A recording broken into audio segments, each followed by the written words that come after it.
Eh bien, salut à toutes et à tous, et bienvenue pour cette nouvelle chronique de cinéma extrême.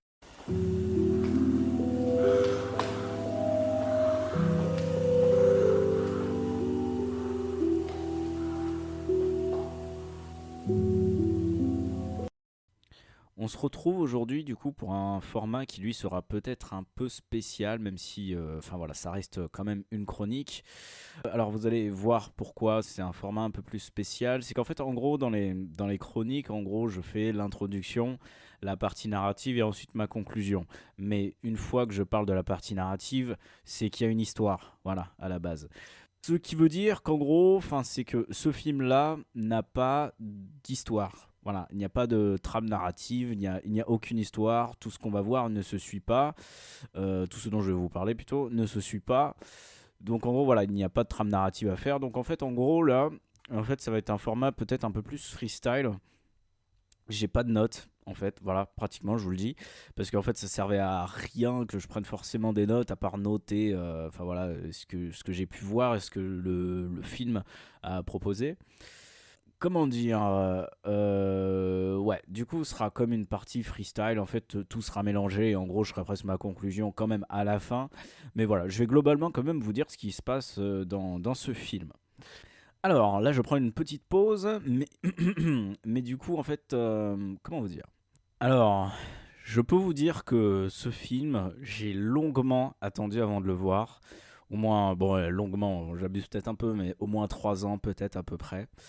En fait, il y avait un peu un mythe autour de ce film qui était que ce serait le film le plus gore extrême qui existe, le film le plus dégueulasse, machin, tout ça, tout ça, tout ça.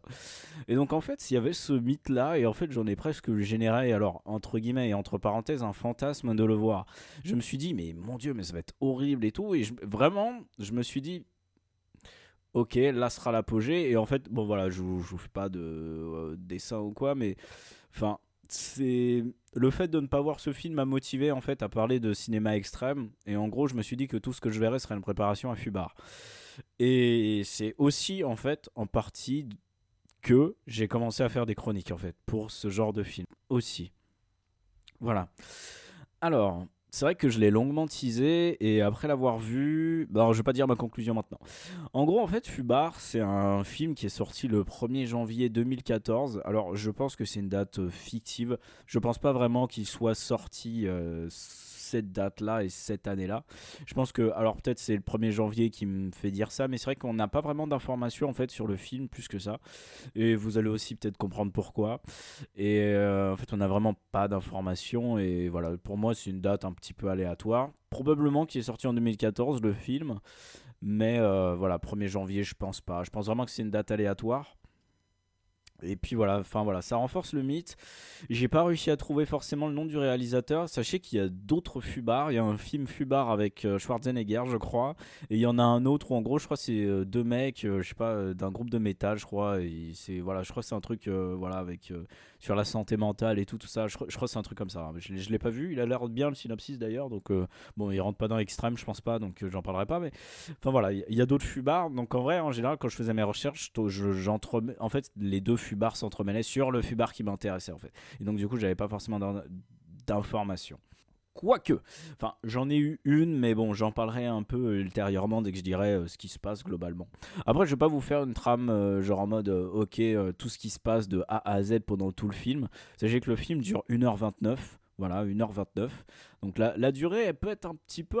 La durée va être importante. Retenez bien 1h29, parce qu'en fait, c'est ça aussi qui va primer. C'est que, en gros, ce film, je vais le comparer à un autre film qui est clairement du même genre. Hein, c'est pratiquement la même chose, qui lui a une durée bien différente. Donc voilà, retenez bien 1h29. Donc voilà, ça dure 1h29 et en fait voilà, je vais pas vous détailler tout ce qui se passe, ça ne sert à rien.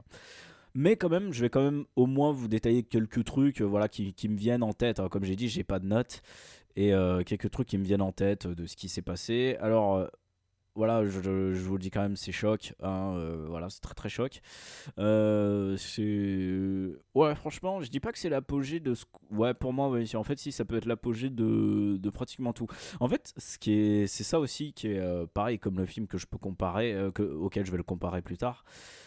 C'est qu'en gros, en fait, on touche à peu près à tout. En fait, on va toucher à de la violence, à de la torture, à toucher au sexe aussi, par exemple le côté BDSM, le côté un petit peu hardcore voilà, voilà, côté hardcore dont une certaine non, je vais peut-être pas aller loin, mais dont voilà, voilà, bref.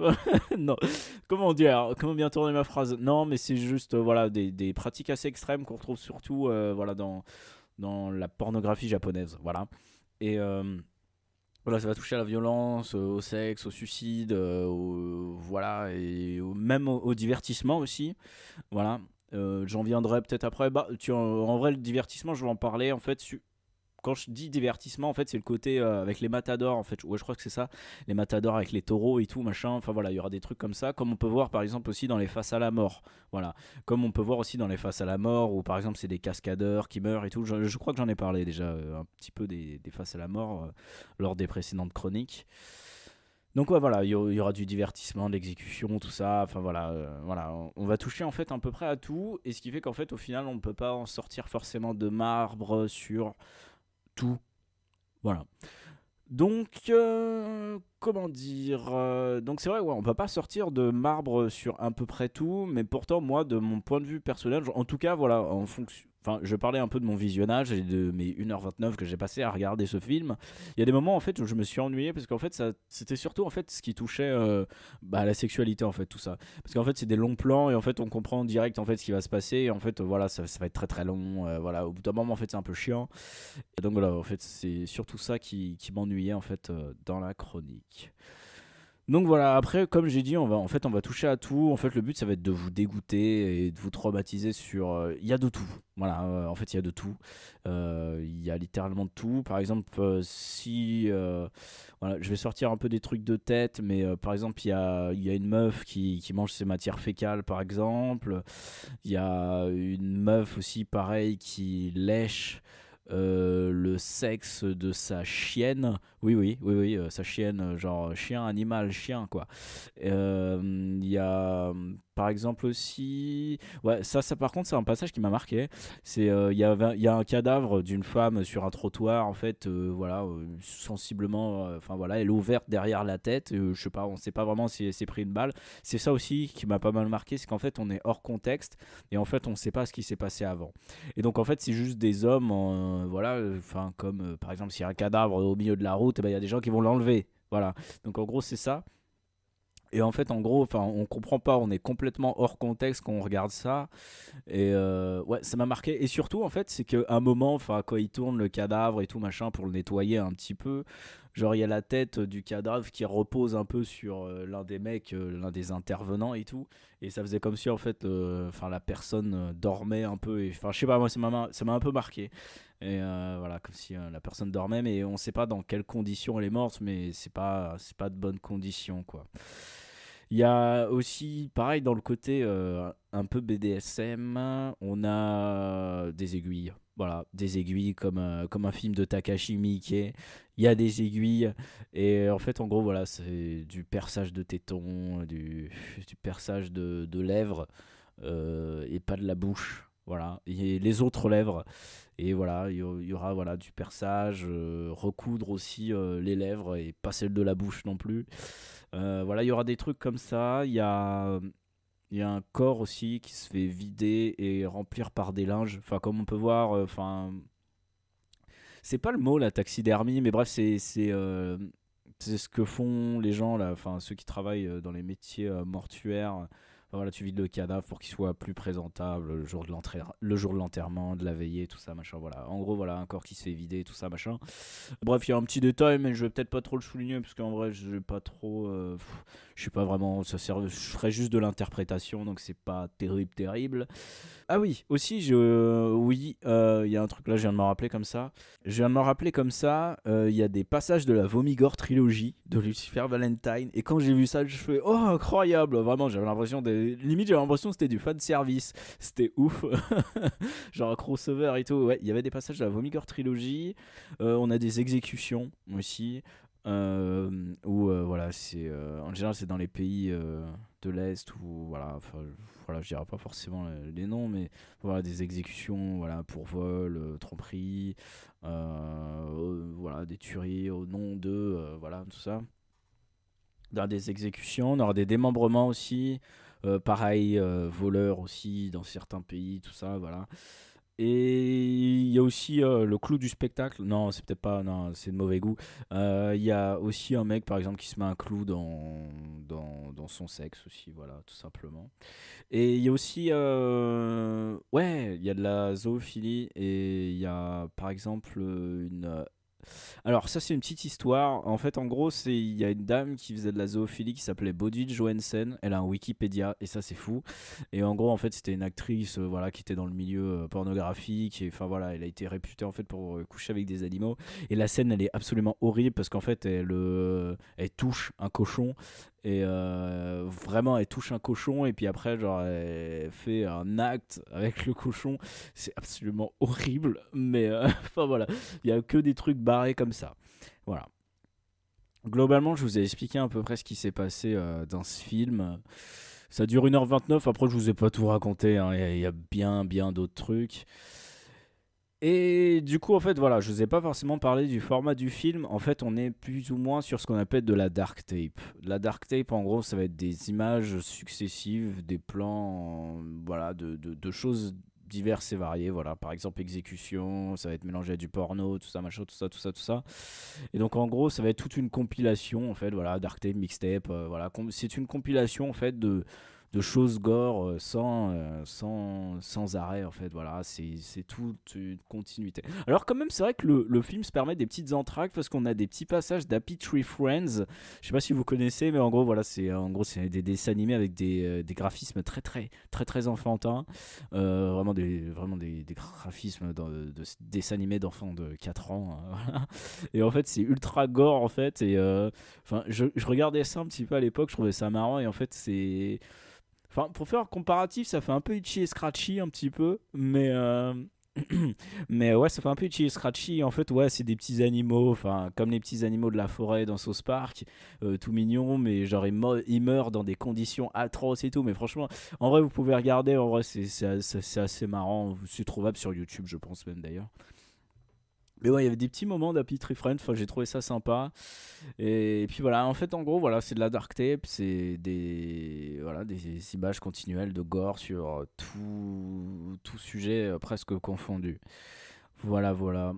Bah en vrai, bah je crois que j'ai à peu près tout dit. J'ai à peu près tout dit, donc je pense que je vais peut-être faire ma conclusion. Donc, de toute façon, là, je vais pas couper, hein. De toute façon, là, c'est vraiment tout dans la continuité, hein. Bah, en fait, ma conclusion, c'est que, en fait, après l'avoir vu, bah, en fait, je me suis dit que, en fait, ce film, je l'ai vu beaucoup trop tard, en fait. Je l'ai vu beaucoup trop tard parce que, en fait, bah, du coup, voilà, je vais le comparer avec ce fameux film dont on parlera aussi, et le format sera le même. Et en fait, je le compare à ce film qui s'appelle MD Pope et Most Disturbed Person on Planet Earth, les personnes les plus dégueulasses sur planète Terre. Je pense que j'en ai parlé un petit peu de MD Pope.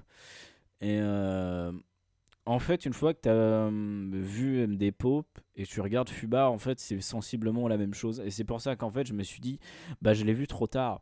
En fait, en gros, oui, il y a des passages qui m'ont dégoûté. Oui, il y a des passages où je me suis ennuyé. Par exemple, passage de sexe, tout ça, machin. Enfin, voilà, ça m'a un peu ennuyé. Et comme ça m'avait ennuyé aussi sur MD Pope. Et en vrai, tout ce que j'ai vu sur Fubar, en fait, je l'avais déjà vu, en fait. Tout simplement, c'était la même chose, le même contexte, le même montage, tout ça, le même grade d'image, tout ça. Enfin bref, tous ces trucs-là. Et donc en fait, si j'avais commencé par Fubar, je pense que je l'aurais mis très très haut. J'aurais mis très très haut sur mon échelle support, support, bon je sais pas, sur mon échelle peut-être de supporterisme, de la violence. Mais en vrai, bah oui, en fait, je dirais pas que j'ai regardé quelque chose de quelconque, mais au final, une fois qu'on a vu d'autres films de ce genre, bah on n'est pas forcément surpris. Il y a, par exemple, je vais faire un parallèle avec Face à la mort, le premier, qui est un film, voilà, un peu près pareil, même s'il a quand même plus ou moins, je dis pas une trame narrative, mais on va plus ou moins romancer en fait ce qu'on voit en disant oui un tel il a fait ça, il s'est cru plus fort que les autres et du coup, enfin en gros il est mort, en gros, voilà, le Face à la mort se veut un peu moralisateur. Voilà, ce qui te donne quand même une. Oui, allez, on peut dire une petite narration. Voilà, une petite narration. Et vous pouvez le trouver d'ailleurs Face à la mort, il est trouvable. Mais par exemple, Face à la mort, ça ne traite pas de tout en fait. On aura vraiment que de la mort en fait. Voilà, globalement. Tandis qu'en fait, ces Dark Tape là, en fait, ça va toucher au sexe, tout ça aussi. En fait, on aura de tout. Et c'est ça qui fait que c'est plus marquant qu'un Face à la mort. Voilà, tout simplement. Et vraiment, les passages de sexe sont tous dégueulasses. Voilà, je vous le dis. Ça va vous dégoûter. Mais bref. Et genre, ouais. Et en fait, en gros, ouais, c'est ça. En fait, ça ne. Quand on est habitué en fait au genre dark tape et tout ça, en fait, on est habitué. En fait, on découvre pas forcément grand chose. En fait, c'est juste un énième film gore, voilà, qui veut nous en mettre plein la vue, tout simplement. Donc voilà, c'est tout pour moi. Je crois pas que j'ai d'autres choses à rajouter, ou même si j'ai d'autres choses à rajouter, je vais peut-être parler encore après, mais enfin c'est. Ouais, après si je devais donner une note, je donnerais quand même un 7/10. J'aime bien les coupures Happy Tree Friends. Il y a des petites coupures aussi avec des petites animations, ou même une BD aussi. Ah ouais, j'ai oublié d'en parler. Il y a une petite BD aussi, voilà, voilà, c'est planche par planche. Et en gros, qui raconte une histoire. En gros, que c'est une femme qui subit des violences sexuelles. Et physiques par son mari et tout machin, mais le truc il est gore, hein. Enfin, c'est vraiment pas le genre de truc auquel on peut croire, mais enfin voilà, il y a des petits trucs comme ça qui sont assez sympas. Voilà, comparé à MDPOP où c'est vraiment juste des images d'affilée, mais c'est vrai que Fubar a quand même voilà, quelques petits trucs originaux quand même. Voilà, il faut quand même le souligner. Donc 7/10. Alors, est-ce que après je vous le recommande bah, de la même manière qu'à MDPOP? En vrai, non. Non. Euh, non. Pour de vrai, non, je vous le recommande pas forcément. C'est pas très constructif en fait, en vérité. Ce genre de, de trucs. Enfin, oui, c'est pas très constructif. Après, on pourrait dire, oui, mais les autres chroniques d'avant, ou même les films dont j'ai parlé avant, c'est peut-être pas très constructif. Oui, mais t'as quelque chose et ça traite de différents sujets. Là, en fait, c'est plus de la dark tape. Voilà, c'est juste une succession d'images gore, quoi. Donc, ouais, voilà, c'est. Voilà. Je suis pas forcément déçu. Après mon visionnage, j'ai pas été forcément déçu. Mais c'est plus. J'ai pas découvert quelque chose de nouveau, quoi. Voilà. En tout cas, c'est vrai que avant cette chronique, je me disais, une fois que j'aurais vu Fubar, je me sentirais plus ou moins en paix avec tous les films que je pourrais visionner et tout après. Bah, je vous avoue que ouais, je me sens quand même en paix parce que je me dis qu'en vrai, ma limite, elle est peut-être un peu au-delà en vrai que ce genre de métrage. Mais enfin voilà. En tout cas, voilà, je vous le conseille pas forcément. Après, si vous voulez vous taper une barre, non, vous en taperez aucune. Après, si vous voulez voir des trucs dégueulasses et tout, machin, oui, regardez-le.